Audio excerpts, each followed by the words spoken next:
नमस्कार, आपका अपने चैनल पर स्वागत है। आनंद मासिक पत्रिका डिक्टेशन 85 वर्ड पर मिनट स्पीड से प्रारंभ होगी। डिक्टेशन 5 सेकंड बाद। महोदय, आज देश में राष्ट्रभाषा के लिए अन्य संगठन भी प्रयासरत हैं। यह एक अच्छी बात है। समय समय पर एक होकर आवाज उठानी होगी ताकि शासन में बैठे हुए गूंगे अंधे लोग जागृत हों। आज आवश्यकता है मिलकर काम करने की। हमारा संगठन अच्छा, तुम्हारा नहीं, यह भाव राष्ट्र के हित में नहीं। जितने भी संगठन आज काम कर रहे हैं उन्हें अपने अपने क्षेत्र में प्रभावी ढंग से आगे बढ़ना चाहिए। जैसे भारतीय युवा अधिवक्ता मंच ने संपूर्ण न्यायपालिका के हिंदीकरण की मांग उठाई है, उसी प्रकार से अन्य संगठनों को राष्ट्रभाषा हिंदी को सम्मान दिलाने के लिए कमर कसना चाहिए और अपने अपने क्षेत्र में विधायक सांसदों को निवेदन करें कि हमारी बात को आप प्रखरता से विधानसभा लोकसभा में उठाएं। तभी समग्र देश में हिंदी के हित में एक वातावरण बनेगा। स्वयं त्याग करना होगा। बिना त्याग के यहाँ कुछ नहीं हुआ है और ना ही कुछ आगे होगा। स्वतंत्रता कैसे मिली सभी जानते हैं। एक सज्जन हिंदी की अच्छी बहस कर रहे थे। जब उनके बच्चों के बारे में पूछा गया तो पता चला कि वह कॉन्वेंट में दाखिला दिलाते हुए उन्हें अंग्रेज बना रहे थे।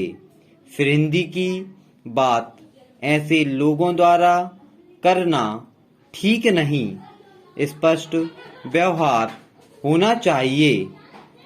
आज देश में भाषा की समस्या नित्य कठिन बनती जा रही है। जिस क्षेत्र में देखो उधर अंग्रेजियत का बोलबाला है। रेडियो, टीवी क्या अंग्रेजी को कम परोसते हैं? सभी अंग्रेजी की जय बोलते हैं। यह नीति देश के हित में नहीं। नेताओं को भी अच्छी तरह समझ लेना चाहिए। वोट हिंदी में मांगते हैं, फिर काम अंग्रेजी में क्यों? एकांत में विचार करें। राष्ट्र के हित में अब अधिक खिलवाड़ पसंद नहीं। हिंदी प्रेमी संगठनों को भी अब शीघ्र सक्रिय होना चाहिए और अपने अपने क्षेत्रों में हिंदी भाषा को सम्मान दिलाएं। भारतीय संस्कृति और हिंदी भाषा को किसी भी तरह अपमानित ना होने दें। आज पाश्चात्यता का प्रहार हमारे देश पर हो रहा है और फिर भी हम हाथ पर हाथ रखकर बैठे रहे तो इससे बड़ा दुर्भाग्य और क्या होगा। देश के सभी अधिवक्ताओं से विनम्र प्रार्थना है कि वह अपनी बात हिंदी में करें एवं समस्त कार्यवाही को वह अपनी राष्ट्रभाषा में ही अपनाएं। उनका यह तर्क हो सकता है कि अंग्रेजी के बिना कुछ नहीं होगा, किंतु यह एक भ्रम है। कई वरिष्ठ अधिवक्ता हिंदी में बहुत अच्छी वकालत करते हैं और अधिक सफलता भी उन्हें प्राप्त होती है। जो लेखक हैं उन्हें हिंदी में अधिनियमों को सरल रूप में लिखना चाहिए, तभी इस राष्ट्र का गौरव बढ़ेगा। नकलची बनकर देश का स्वाभिमान कोई भी कभी भी ऊंचा नहीं कर सकता। आज समय की मांग है कि अपनी अस्मिता को बचाओ।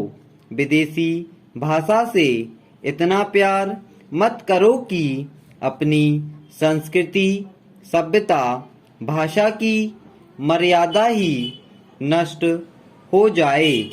यह भारत देश अपना है, मिलकर विचार करें कि इसे महान कैसे बनाया जाए। हम कुछ नहीं कर सकते ऐसा विचार ठीक नहीं। महोदय, हम क्या नहीं कर सकते ऐसा विचार राष्ट्र हित में सभी को करना है।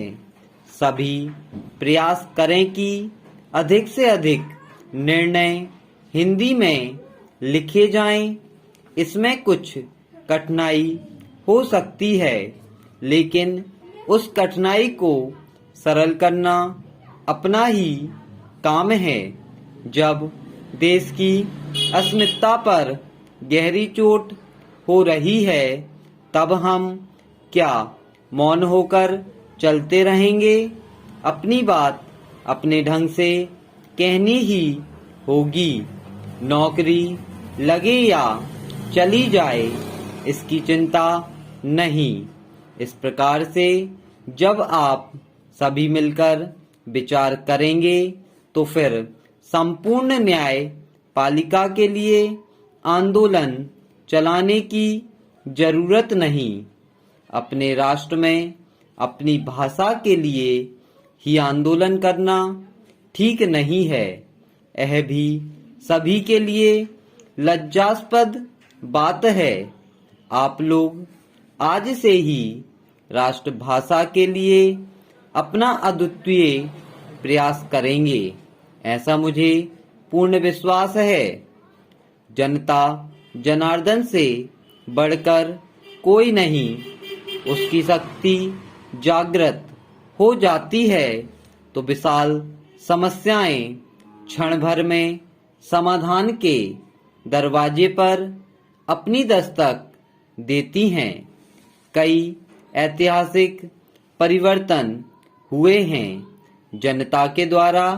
आज उनसे भी प्रार्थना है कि देश के सामने अगर कोई गंभीर चुनौती है तो वह है राष्ट्रभाषा की। इसके लिए सभी को एकमत होकर गुलामी की भाषा को भगाना है। अपनी भाषा का आए दिन अपमान हो रहा है। इस देश का किसान मजदूर वर्ग अंग्रेजी बोलने वालों के सामने अनपढ़ गंवार कहा जाता है, जबकि इस देश का मजदूर किसान सच्चा आधार है। जनता जनार्दन, तुम जागो और ऐसा जागो कि हिंदी राष्ट्रभाषा का सम्मान हर क्षेत्र में हो, चाहे वह कोई सा भी क्षेत्र हो। आज तुम्हारे साथ अन्याय हो रहा है। बड़े बड़े लोग भ्रष्टाचार के बल पर अपने बच्चों को विदेशों में पढ़ा रहे हैं और तुम्हारी अपनी संतान आज भी निरक्षर है। स्वयं जागरण करना होगा, तभी तुम्हारा यह देश भारत रहेगा, अन्यथा इंडिया हो जाएगा। राजधानी दिल्ली में इंडिया गेट बनाया गया है, उसे हिंदुस्तान का दरवाजा नहीं कह सकते, क्योंकि अंग्रेजी बोलने वाले लोग मूर्ख कहेंगे। ना जाने हम भारतवासियों को कितने प्रकार से भ्रम में रखा गया है ताकि यह सच्चाई की चौखट तक नहीं पहुंच सके, बल्कि ऐसा प्रयास किया जा रहा है कि भारत को आर्थिक रूप से फिर गुलाम बना लिया जाए ताकि